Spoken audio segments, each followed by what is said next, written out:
ହ୍ୟୁମାନ ସାଗରଙ୍କ ମୃତ୍ୟୁର 1 ମାସ ପରେ ହ୍ୟୁମାନ ସାଗରଙ୍କ ମା କଲେ ବଡ଼ ଖୁଲାସା।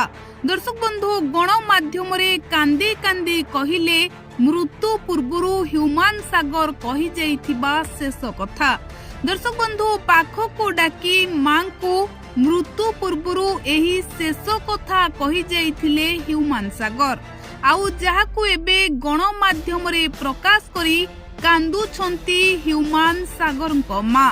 ଦର୍ଶକ ବନ୍ଧୁ, ମୃତ୍ୟୁ ପୂର୍ବରୁ ମୃତ୍ୟୁର କେଇଟା ଦିନ ପୂର୍ବରୁ ମାଙ୍କୁ ପାଖକୁ ଡାକିଥିଲେ ହ୍ୟୁମାନ ସାଗର, ଆଉ ମୃତ୍ୟୁ ପୂର୍ବରୁ ମାଙ୍କୁ କହିଯାଇଥିଲେ ଏହି ଶେଷ ପଦ କଥା।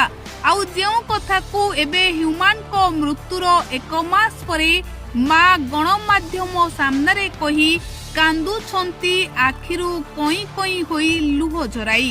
ଦର୍ଶକ ବନ୍ଧୁ, ହ୍ୟୁମାନ ସାଗର ତାଙ୍କ ମାଙ୍କୁ ବହୁତ ଅଧିକ ଭଲ ପାଆନ୍ତି, ଏହା ସାରା ଓଡ଼ିଶାବାସୀ ଜାଣିଛନ୍ତି।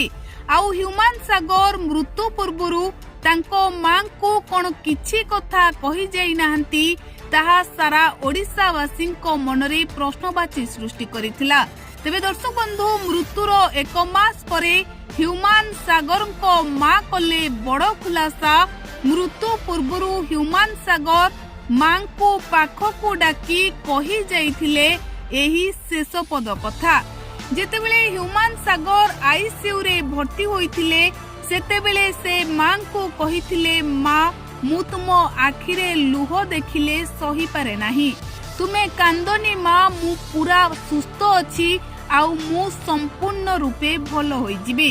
ଆଉ ଏହି କେଇ ପଦ କଥାକୁ ମା ବିଶ୍ୱାସ କରିଥିଲେ।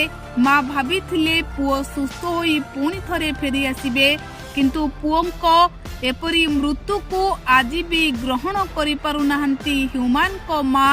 ଆଉ କାନ୍ଦି କାନ୍ଦି କହୁଛନ୍ତି, ପୁଅରେ ତୁ କୁଆଡ଼େ ଚାଲିଗଲୁ।